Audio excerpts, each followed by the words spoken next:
You want to support Roland Martin Unfiltered? Be sure to join our Bring the Funk fan club. Every dollar that you give to us supports our daily digital show. There's only one daily digital show out here that keeps it black and keep it real as Roland Martin Unfiltered. By going to RolandMartinUnfiltered.com, you can make this possible. A lot of folks running for president, and they all have to get ease in by tomorrow. Tomorrow's the deadline, Wednesday, to qualify for the next debate taking place at Texas Southern University in Houston, September 12th and 13th. Now, first of all, right now, 10 candidates have qualified, and so the others are trying to qualify. Now, right now, that means it will be only one debate. But if more than 10 people qualify by tomorrow, then there'll be two debates. And one of the folks who wants to qualify has yet to do so, because it must be at 2% of the polls, is Marianne Williamson. Well, just the other day, I had an opportunity to catch up with her to hear from her as to why she wants to be president of the United States. I don't think there was a moment. I can't imagine anybody running for president impulsively. There was a moment when the idea first struck me as a possibility, but then that was followed by a year and a half of processing. I had to talk to a lot of people that I respect and admire, and I had to work through a lot of things within myself. I knew it wouldn't be easy, and I knew that I would get a lot of the derisiveness and dismissiveness that I have gotten from certain quarters. I'm not at a point in my life where, like my daughter said, "Mommy, why do you need to do this?" But I think that for me, as for so many millions of other people, Donald Trump's election changed everything. And a lot of the questioning and considerations that might have had pertinence before he became president sort of drop away. I think the only question any conscious person is asking right now is, how can whatever skills and abilities I have best be used at this moment of time? You mentioned skills, and so you mentioned skills. Obviously, to be commander-in-chief, to be president of the United States, requires diplomacy, requires having to work with Democrats and Republicans, requires all sorts of things. And so why do you believe you have the skill set to handle the most important position in the world? Well, first of all, even the skill sets that you just mentioned, it's not like I'm without diplomatic experience. I've worked with many, many people in my life, including people around the world. But more than that, I think that what we need right now is political vision more than we need a political mechanic. You know, what you talked about as political experience. Well, very experienced politicians took us into Iraq. Very experienced politicians took us into Vietnam. Very experienced politicians went along with the war in Iraq. You can have the best car mechanic in the world, but the best car mechanic doesn't necessarily know what path you should take to Cincinnati. And that's what we're lacking now. We have plenty of political expertise, but what we lack is political vision. FDR said the primary job of the presidency is moral leadership. He said the administrative aspect is secondary. And I also believe that not only do we need the skill set with which to govern the country, and I do believe that I have that, but we need the skill set that's going to be necessary to defeat Donald Trump. You know, the Democrats, there are differences, certainly. There are differences in our policy positions, but in general, there's a chorus here. There's a common chorus. But a lot of Democrats now are talking about our plans, but notice nobody's having the conversation about what is our plan for defeating Donald Trump. And I believe that the conversation that the conventional politicians are having right now, they're sharpening their knives. But Donald Trump will be bringing a big gun to this battle, not just a knife. And I believe that the particular skill sets that I have are saying, you know, I heard someone the other day say, what is she? She knows about motivating people, inspiring people. And, you know, my thought was, yeah, you might want to think about that. Because we have to do something other than just, this man is not just a politician. He is a phenomenon. And I personally don't believe an insider politics game will defeat him. We need to create a phenomenon of equal force. And that's not an individual, but it is an awakening and an excitement and an inspiration among the American people that I think my conversation has already ignited in a way that other candidacies have not. So you believe that a candidate that can inspire people, that is who can beat Donald Trump?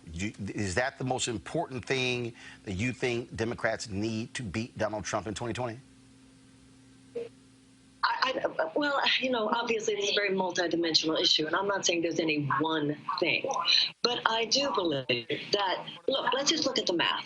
Donald Trump didn't win, and if he were to win, he wouldn't win again, just because of the people who are so excited about Donald Trump.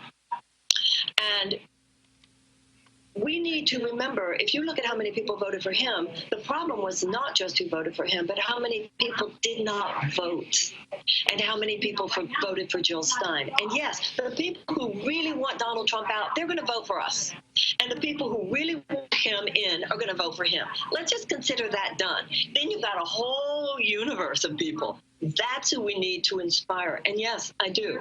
I believe that I'm having a conversation that goes deeper. I think that the conventional political establishment is too narrow a container. It's left over from the 20th century. It's not in alignment with the kind of gestalt and zeitgeist of the 21st century. The 21st century is a far more holistic, integrative conversation, particularly among young people. You got to get deep and you got to get real. I think that's why people have appreciated my conversation about race. People have appreciated my conversation about millions of traumatized American children that we're not even talking about. People have appreciated my conversation about the military-industrial complex and recognize that I and Tulsi Gabbard are the only people even going there. So, yes, I think that there's an excitement and an energy that we need to ignite that we will not be able to harness the same conversation, but just a better version. I don't think that that's going to get the job done. I mean, look, getting that job done, as in defeating Donald Trump, is the most important thing. I mean, there's no question about that. You mentioned, but I think we're going to need to do more than some people seem to think if that's going to happen. You mentioned talking about race. You talked about reparations in various debates as well. Do you believe that that will ignite or excite a diverse coalition of Democratic voters? Will it turn off white voters? And do you believe that America actually has the stomach, has the will, has the guts to truly confront the issue of race? So you asked very important questions, and you asked two or three of them. And first, your question was, would we be able to put together the coalition? So hear me on this. The traditional political calculation is along a horizontal line. It's the idea that leads us to dumb down the message. Dumb it down so more people will agree with you. I take a different tack. I say go deep, get real, and go vertical. Because conviction is a force multiplier. You know, Roland, I'm old enough to remember when Ronald Reagan was considered too conservative to ever be president. People do not vote. You know, the same part of the brain that rationally analyzes an issue is not the same part of the brain that decides who to vote for. So to me, it's not just would more people want to, if you were to vote today, who would support reparations? No, we would not. But what I'm saying is I'm having a conversation which people of goodwill hear.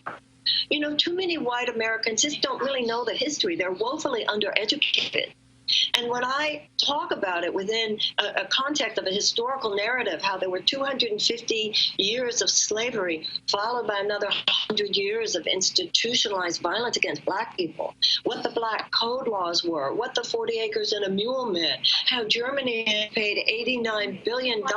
Yeah, but I mean, I'm talking about this in the whitest states in America. And at the end, people are on their feet applauding. So yes, I do.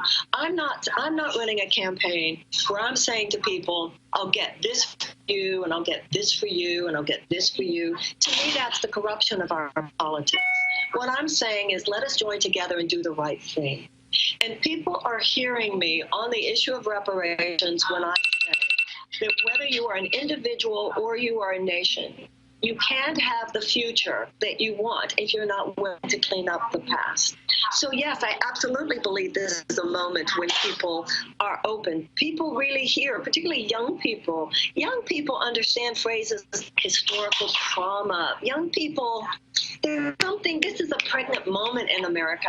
And I'm speaking into something very contemporary, and it's very now. And this old conversation, it's not enough. It doesn't inspire excitement. You know, it's really interesting because when I think of all the people who have told me that they're Trump supporters, but they would vote for me, and they're Republicans, but they would vote for me, the reparations thing, there's a bigger outlook and moral viewpoint of the world and their values that I feel I acknowledge and I validate, which too often people of faith feel the Democratic Party does not validate.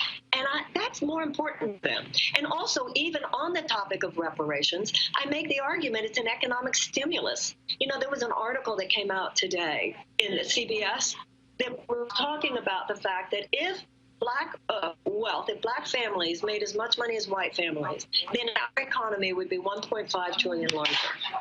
So people understand when I talk about, you're talking about money for the purposes of economic and educational renewal. That's an economic stimulus. I don't see reparations as a cost. I see it as a benefit across the board. Economics is obviously critically important. What is happening with the economy? Folks are saying we potentially are headed into a recession.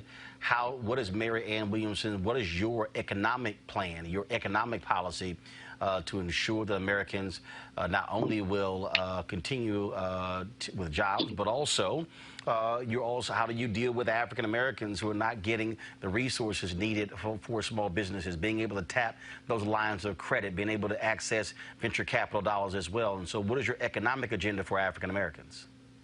Well, first of all, reparations at $200 to $500 billion dispersed over 20 years is quite an economic agenda. But let's say, obviously, to get reparations, you need to pass the House and the Senate. So let's assume first and foremost that the votes are not there. Okay, so then what do you do what is still your economic policy if that doesn't happen? Well, first of all, I think it will happen. But even if it were not to happen, there are plenty of areas. I'll give you an example.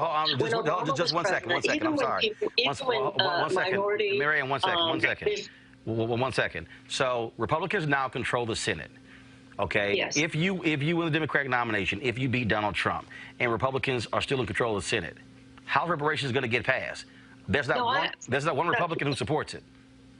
No, definitely I understand what you're saying, because you're saying if it doesn't get passed, what are you going to do for Black America? And I certainly want to answer that question. Go ahead. But now going back to this question, to be honest, Roland, if I'm elected president, there's a shift in the consciousness of the American voter. So I think it's a really good assumption that if the American people have shifted enough to elect me president, I think there's a real good chance we'll have shifted enough to elect a lot of people with a kind of different consciousness, whether it actually replaces Mitch McConnell or not. Okay. But your question is certainly valid, which is, what if he's not there? What would you do for Black America? And the issues to me have to do with such things as, even when minority business owners get business contracts, often historically they've had to wait too long to get paid. So even though they could get the contract, they would still go bust. Under the Obama administration, they put in a rule called Pay Quick, where people had to be paid, I think, within 2 weeks. Trump has repealed that. So the various issues that have to do with discrimination, the various issues such as that, various issues such having to do with small business loans, making capital available. See, I believe that the purpose of government is to help people thrive. The purpose of government shouldn't be to cap people's dreams. So anything that helps people access their own creativity and their own productivity, this to me is my philosophy of where money comes from. So it's not just what I'm quote unquote doing for Black people. It's a whole economic theory. Remove as many barriers as possible from as many people as possible so that they can access their own creativity. This has to do with education. For instance, one of my plans is for a Department of Children and Youth. I want every school in America to be a palace of learning and culture and the arts, because we know now how much happens before the age of 8. And we know that in a country where the educational funding is primarily based on property taxes, it is children of color who get the most disadvantage, because if you are in an advantaged neighborhood in this country, a child has a very good chance of a high-quality public education. But if that child is not in an advantaged neighborhood, less so. This is where our genius is in every kindergarten, in every neighborhood in America. This is where our potential is. This is where our entrepreneurial potential, this is where think of the millions and billions and even probably trillions of dollars of unrealized economic potential that lies in the fact that we do not develop the brain of every American child. These are the kinds of ideas. These are the kinds of visions. These are the kinds of organizing and values and principles that, to me, should govern all of our domestic policies. Got a couple of minutes left. Obviously, next debate is taking place in September. How do you see yourself breaking through? As it stands right now, when you look at the polling data, you are at the bottom. And when I say at the bottom, we're talking, first of all, most of the candidates are not even above 3%. So what do you need to do to catch fire to get folks interested in your campaign? I think after the second debate, there was a lot of talk about me, obviously. I was considered the breakout candidate by most voices. And then there was clearly an attack on my credibility. She's anti-science, she's anti-medicine, she's crazy, she's a grifter, and it had its effect. That's number one. Number two, I think a lot of people need to ask ourselves who's even being polled. And number three, it took me a year and a half to process my candidacy. I think it's understandable that it's taken a lot of other people time to process my candidacy as well. But it's the voters who matter. And when I'm out there and my crowds are growing and I see the enthusiasm and I know that my words are landing, that is my indicator for whether or not I'm supposed to be in this race and whether or not I'm supposed to continue. As long as I feel that I'm saying things that need to be said, Martin Luther King said, your life begins to end on the day you stop talking about things that matter. Not only am I talking about things that matter, I think I'm the only candidate talking about some of the things that really matter, whether it has to do with children, whether it has to do with race, whether it has to do with war and peace, whether it has to do with the deeper corruption of our economy really and where that's coming from. As long as I feel that other people are hearing it and there's an excitement about it, I'm in this race. And that's democracy. It's not about polls. It's about the U.S. Constitution. And so I'm in it as long as my heart says I'm supposed to be here. And right now, my heart says I'm supposed to be here. All right. Marianne Williamson, we appreciate it. Thanks a lot. Thank you very, very much. All right, folks, back to our Roland Martin Unfiltered video in just one moment. All right, folks, November 7th through 11th, I want you to join me in Cabo. That's right, the second annual Life Luxe Jazz Experience will be taking place there. An unbelievable lineup there of food and music and drink and all that good stuff. Golf, spa, wellness, all kind of things happening in Cabo during that time, including the Spirit of Jazz Gospel Brunch and the Jazz Sunset Cruise. Among the guests confirmed, actor Mark Curry, saxophonist Gerald Albright, Alex Bouillon, Raul Madon, Incognito, Pieces of a Dream, Kirk Whalum, Average White Band, Donna McClurkin, Shalea, Roy Ayers, Tom Brown, Ronnie Laws, Ernest Quarles. Now, of course, all of y'all going to be on the East Coast and the Midwest where it's going to be cold as hell. Come on down to Cabo. Let's have a great time for 4 days in November. I'm going to be broadcasting Roland Martin Unfiltered from Cabo that Thursday and Friday. And so it's going to be an absolute great time, an unbelievable experience, upscale accommodations, of course, great music and great food and great people. And so we would love to have you join us. Packages range anywhere from $1,300 to $2,000. And again, there's going to be concerts all throughout those 4 days. And so we're going to have an absolute great time. And so I want you to go to the website right now and check it out. Love to have you there. The website is lifeluxejazz.com, lifeluxejazz.com. If you're looking for an absolutely great time with grown people, let me say that again, grown people, y'all can leave the kids at home. And so y'all can sit in, roll without kids, have a great romantic time. Go to lifeluxejazz.com. Would love to see you in Cabo during that time. And so lifeluxejazz.com, November 7th through the 11th. So sign up today. Now back to your Roland Martin Unfiltered video.